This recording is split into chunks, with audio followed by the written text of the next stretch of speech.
Hi ನಮಸ್ತೆ friends, Vilasini hobbies ಚಾನಲ್ಗೆ ಸ್ವಾಗತ. ಇವತ್ತಿನ ವಿಡಿಯೋದಲ್ಲಿ ಕಬ್ಬಿಣದ ಹಂಚು, ದೋಸೆ ಮಾಡುವ ಹಂಚು, ಚಪಾತಿ ಮಾಡುವ ಹಂಚು, ಈ ಥರ ಬೇರೆ ಬೇರೆ ಇರುತ್ತೆ ಅಲ್ವಾ.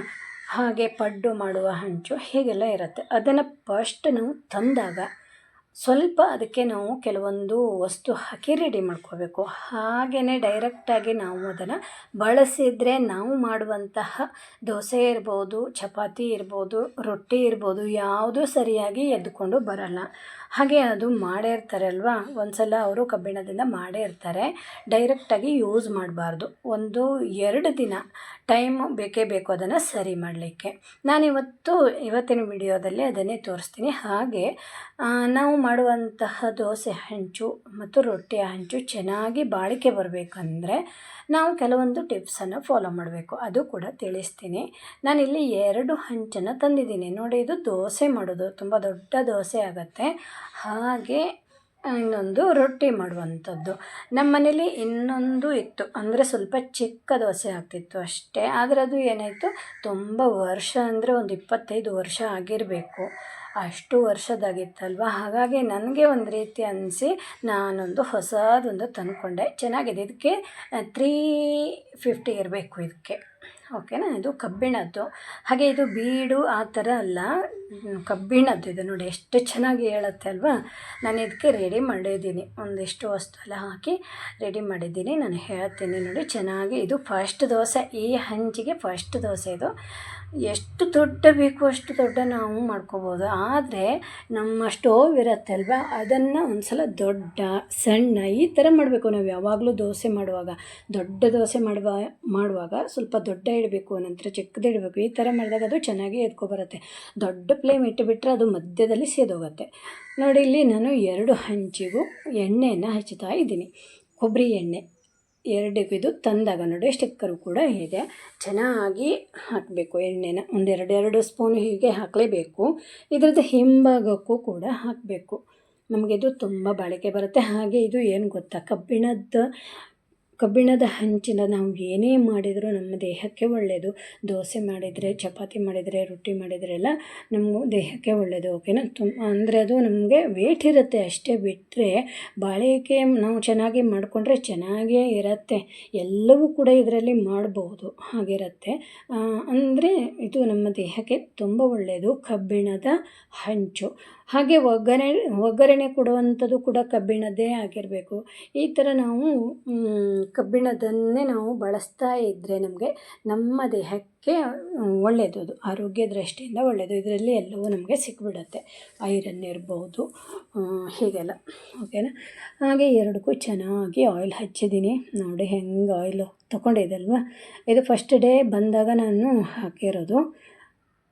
ಒಂದಿನ ನಾವು ತಂದೀವಿ ಅಂದರೆ 1 ದಿನ ಅಥವಾ 2 ದಿನ ಅಷ್ಟೇ. ಆಮೇಲೆ ನಾವು ದೋಸೆ ರೊಟ್ಟಿ ಎಲ್ಲ ಮಾಡ್ಬೋದು. ಹಾಗೆ ಬಿಸಿಲಲ್ಲಿ ಇಡ್ತೀನಿ. ಇದಕ್ಕೆ ಬಿಸಿಲು ತಗಲೇಬೇಕು, 1 ದಿನ ಬಿಸಿಲಲ್ಲಿ ಇರಬೇಕು. ನಾನು ಬೆಳಿಗ್ಗೆ ಇಟ್ಟಿದ್ದೀನಿ ಅಲ್ವ, ಮಾರನೇ ದಿನ ತೆಗಿತೀನಿ ಇದನ್ನು. ಚೆನ್ನಾಗಿ ಅದು ಆಯಿಲ್ ಜೊತೆ ಎಲ್ಲ ತೊಗೊಂಡಿರುತ್ತೆ ಕಬ್ಬಿಣ. ಆಯಿತು. ಹಾಗೆ ಮಾರನೇ ದಿನ ಬೆಳಿಗ್ಗೆ ನೋಡಿ, ನಾನು ಇದಕ್ಕೆ ನೀರು ಹಾಕಿ ಒಂದು ಸಲ ತೊಳೆಯೋದಂದರೆ ತೊಳೆಯಲ್ಲ, ಅದಕ್ಕೆ ಆಯಿಲ್ ಇದ್ರೂ ಒಳ್ಳೆಯದು. ಆದರೆ ಕೆಲವೊಂದು ಎಲೆಗಳನ್ನು ಹಾಕಬೇಕಾಗತ್ತೆ, ಅದು ತಂಪಾಗೆ ಇರುತ್ತೆ ಹಂಚು. ಸ್ವಲ್ಪ ನೀರು ಹಾಕ್ಕೊಂಡಿದ್ದೀನಿ. ದಾಸವಾಳ ಎಲೆಯನ್ನು ಹಾಕಿ ಅದರದ್ದು ರಸ ಬರಬೇಕು, ಆ ಥರ ಮಾಡಬೇಕು. ದಾಸವಾಳ ಎಲೆಯನ್ನು 2ಕ್ಕೂ ಹಾಕಿ ಸಣ್ಣ ಚೂರುಗಳನ್ನಾಗಿ ಮಾಡಿ ಸ್ವಲ್ಪ ಹೇಜಿಕೆ ಅದರದ್ದು ರಸ ಬರೋ ಥರ ಮಾಡಿ ಅದರಲ್ಲಿ ತುಂಬಿಡಬೇಕು. ಇದು ಎಷ್ಟು, 1 ದಿನ ಇಡಬೇಕು. ಫುಲ್ ತುಂಬಿಡಬೇಕು, 1 ದಿನ ಇಡಬೇಕು. 1 ದಿನ ಇಟ್ಟಿದ್ರೆ ಅದು ಎಲ್ಲ ತಂಪನ್ನು ತಗೊಳುತ್ತೆ ಹಂಚು. ಬಿಸಿಲಲ್ಲಿ ಕಾದಿರುತ್ತೆ ಅಲ್ವಾ, ಬಿಸಿಲಲ್ಲಿ ಕಾದಿರುತ್ತೆ, ಎಣ್ಣೆ ತೊಗೊಂಡಿರುತ್ತೆ. ಹಾಗೆ ಈ ದಾಸವಾಳದ ಎಲೆ ತಂಪನ್ನು ಕೂಡ ತೊಗೊಂಡಿರುತ್ತೆ. ಒಂದೊಮ್ಮೆ ನೀವು ದೋಸೆ ಮಾಡ್ತಾ ಇದ್ದೀರಿ ಅಂದರೆ ಸ್ವಲ್ಪ ದಿನದಲ್ಲಿ ನಿಮಗೆ ದೋಸೆ ಏಳಲಿಲ್ಲ ಅಂತ ಇಟ್ಕೊಳ್ಳಿ. ನೀವು ದೊಡ್ಡ ಫ್ಲೇಮಲ್ಲಿ ದೋಸೆ ಮಾಡಿಬಿಟ್ಟಿದ್ದೀರಾ, ದೊಡ್ಡ ಫ್ಲೇಮಲ್ಲಿ ರೊಟ್ಟಿ ಎಲ್ಲ ಮಾಡ್ಕೊಬಿಟ್ಟಿದ್ದೀರಾ, ಸೀದೋಗಿಬಿಟ್ಟಿದೆ ಅಂದರೆ ಒಂದಿಷ್ಟು ದಾಸವಾಳ ಎಲೆಯನ್ನು ತಂದು ಇದೇ ರೀತಿ ಮಾಡಿ 1 ದಿನ ಹಾಗೆ ಬಿಟ್ಟುಬೇಡಿ.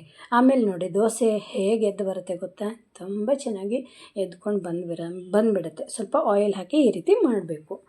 1 ಡೇ ಇಟ್ಟಿದ್ರೆ ಆಯಿತು. ಈ ಥರನೂ ಮಾಡ್ಬೋದು. ಈ ಥರ ಮಾಡಿಕೊಂಡ್ರೆ ಅದು ಹೋಗೋದೆಲ್ಲ ಹೋಗಿಬಿಡತ್ತೆ, ತಂಪು ಕೊಡುತ್ತೆ ಅಲ್ವಾ. ಅದಕ್ಕೆ ನಮ್ಮ ದೋಸೆ ಹಂಚೆಲ್ಲ ಚೆನ್ನಾಗಿರಬೇಕು ಅಂದರೆ ದೊಡ್ಡ ಫ್ಲೇಮಲ್ಲೇ ದೋಸೆ ಮಾಡಬಾರ್ದು. ದೊಡ್ಡ ಮತ್ತು ಸಣ್ಣ ಫ್ಲೇಮ್ ಮಾಡ್ತಾ ಬಂದರೆ ನಮ್ಮ ಹಂಚು ಚೆನ್ನಾಗಿರುತ್ತೆ, ಏನೂ ಆಗೋಲ್ಲ, ಹೋಗೋ ಚಾನ್ಸು ಇರೋಲ್ಲ. ಓಕೆನಾ. ಹಾಗೆ ಈ ರೊಟ್ಟಿ ಹಂಚಿದೆ ಅಲ್ವಾ, ಇದರಲ್ಲಿ ನಾವು ಪಲ್ಯ ಎಲ್ಲ ಮಾಡ್ಬೋದು. ಹಾಗಲಕಾಯಿ ಪಲ್ಯ ಮತ್ತು ಕ್ಯಾಬೇಜ್ ಪಲ್ಯ ಸ್ವಲ್ಪ ಸ್ವಲ್ಪ ಮಾಡ್ಬೋದು. ಓಕೆನಾ, ಚೆನ್ನಾಗಿರುತ್ತೆ. ಹಾಗಲಕಾಯಿ ಪಲ್ಯ ಮಾಡೋದು ಜಾಸ್ತಿ ನಾನು ಇದರಲ್ಲಿ, ಆವಾಗವಾಗ ಮಾಡ್ತಾ ಇರ್ತೀನಿ. ನೀರನ್ನು ತುಂಬಿಟ್ಟು ಬಿಡ್ತೀನಿ, ಒನ್ ಡೇ ಇರಲಿ ಇದು ಹೇಗೇನೆ. ಅದರದ್ದು ಲೋಳೆ ಎಲ್ಲ ಬಿಟ್ಕೊಂಡಿರುತ್ತೆ ಗೊತ್ತಾ, ತಂಪಾಗಿರುತ್ತೆ, ಹಂಚೆಲ್ಲ ತಂಪು ತೊಗೊಳತ್ತೆ. ನಾನು ಫಸ್ಟ್ ತಂದಾಗ ಹೀಗೆ ನಮ್ಮ ಮನೇಲಿ ಏನು ಗೊತ್ತಾ, ಪಡ್ಡಿನ ಹಂಚು ಇದೆ. ಸಣ್ಣ ದೋಸೆ ಅಂದರೆ ನೀರು ದೋಸೆ ಮಾಡ್ತಾರಲ್ವ, ಆಚೆಗೆ ಈಚೆಗೆ ಕಿವೆ ಥರ ಇರುತ್ತೆ, ಆ ಥರದ್ದು ಇದೆ. ಹಾಗೆ ದೊಡ್ಡ ದೋಸೆ ಮಾಡೋದು ಇದೆ, ಅದು ಬೀಡೊಂದು ಅದೇ ಇದೆ. ನಂತರ ಪಡ್ಡು ಮಾಡೋದು ಇದೆ, ಕಡೆಗೆ ಇವೆರಡು ಇದೆ. ನಾವು ಇವೆರಡರಲ್ಲಿ ಏನು ದೋಸೆ ಅಷ್ಟೇ ಮಾಡೋದು. ಈ ನಾನ್ ವೆಜ್ಜದ್ದು ಏನು ಫ್ರೈಗೆ ಎಲ್ಲ ಏನೂ ಮಾಡಲ್ಲ. ಅದಕ್ಕೆ ನಾವು ಸಪ್ರೇಟ್ ಇಟ್ಕೊಂಡಿದ್ದೀವಿ ಫಿಶ್ ಫ್ರೈ ಮಾಡಲಿಕ್ಕೆ. ಹಾಗೆ ಚಿಕನ್ ಏನಾದರೂ ತೊಂದರೆ ಮಾಡಲಿಕ್ಕೆಲ್ಲ ನಾವು ಬೇರೆ ಪಾತ್ರ ಇಟ್ಕೊಂಡಿದ್ದೀವಿ. ಈ ಥರ ಇದೆರಡರಲ್ಲಿ ನಾವು ಬಳಸಲ್ಲ, ಯಾಕಂದರೆ ಹಾಳಾಗತ್ತೆ ಅಂತ. ಅದಕ್ಕೆ ಇನ್ನೊಂದು ಹಂಚೆಲ್ಲ ಇದೆ ಅಲ್ವಾ ದೋಸೆ ಮಾಡೋದು, ಅದರಲ್ಲೂ ಕೂಡ ಮಾಡ್ಬೋದು. ಇನ್ನೊಂದು ಇದೆ ಫಿಶ್ಶಿಗಾಗಿಯೇ ಇದೆ. ಆಯಿತು ನೋಡಿ, ತುಂಬಿಟ್ಟಿದ್ದೀನಿ. ಮಾರನೇ ದಿನ ನೋಡೋಣ ಹೆಂಗಾಗುತ್ತೆ ಅಂತ. ಚೆನ್ನಾಗಿರುತ್ತೆ ಗೊತ್ತಾ. ಮಾರನೇ ದಿನ ತೆಗೆದು ಚೆನ್ನಾಗಿ ತಿಕ್ಕಿ ತೊಳಿಬೇಕು, ಅದರದ್ದು ಎಣ್ಣೆ ಅಂಶ ಹೋಗುತ್ತೆ. ನಂತರ ಒಂದು ಒಳ್ಳೆ ನೀರಲ್ಲಿ ತೊಳಿಬೇಕು. ನಂತರ ಏನು ಮಾಡಬೇಕು, ನಾವು ಅಕ್ಕಿ ತೊಳಿತೀವಿ ಅಲ್ವಾ, ಅಕ್ಕಿಯನ್ನು ತೊಳಿತೀವಿ. ಯಾವುದೇ ಅಕ್ಕಿ ಇರ್ಬೋದು, ದೋಸೆ ಅಕ್ಕಿ ಅಥವಾ ರೈಸ್ ಮಾಡೋ ಅಕ್ಕಿ. ಅದನ್ನು ತೊಳೆದು ಅದರ ನೀರನ್ನು ಇದಕ್ಕೆ ಹಾಕಬೇಕು. ಹಾಕಿ ಒಂದು ಸ್ವಲ್ಪ ಹೊತ್ತು ಇಟ್ಟರೆ ಸಾಕು, ಒಂದು ಅರ್ಧ ಗಂಟೆ 1 ಅವರ್ ಇಟ್ಟಿದ್ರೆ ಆಯಿತು. ಅದರದ್ದು ಕಬ್ಬಿಣದ ಅಂಶ ಒಂದು ರೀತಿ ಸ್ಮೆಲ್ ಬರುತ್ತೆ ಸ್ಟಾರ್ಟಿಂಗಲ್ಲಿ. ನಾವೇನಾದರೂ ಇದರಲ್ಲಿ ರೊಟ್ಟಿ ಮಾಡಿದ್ದೀವಿ ಅಂದರೆ ರೊಟ್ಟಿನೂ ಸ್ಮೆಲ್ ಬಂದುಬಿಡತ್ತೆ, ಕಬ್ಬಿಣದ್ದೇ ಒಂಥರ ಸ್ಮೆಲ್ಲು, ಅದೆಲ್ಲ ಹೊರಟೋಗ್ಬಿಡುತ್ತೆ ನಾವು ಈ ರೀತಿ ಮಾಡಿದಾಗ. ಓಕೆನಾ. ಹಾಗೆ ಯಾವಾಗಲೂ ಹಂಚನ್ನು ಚೆನ್ನಾಗಿ ಇಟ್ಕೋಬೇಕು ಅಂದರೆ ಅವಾಗವಾಗ ದೋಸೆ ಮಾಡಿದ್ದೀವಿ ಅಲ್ವಾ, ದೋಸೆ ಮಾಡಿದ ನಂತರ ಸ್ವಲ್ಪ ಎಣ್ಣೆ ಹಾಕಿ ಒರೆಸಿ ಇಟ್ಟು ಬಿಡಬೇಕು. ಅದು ತುಕ್ಕು ಹಿಡಿಯಲ್ಲ, ಚೆನ್ನಾಗಿರುತ್ತೆ, ಸ್ಮೆಲ್ಲು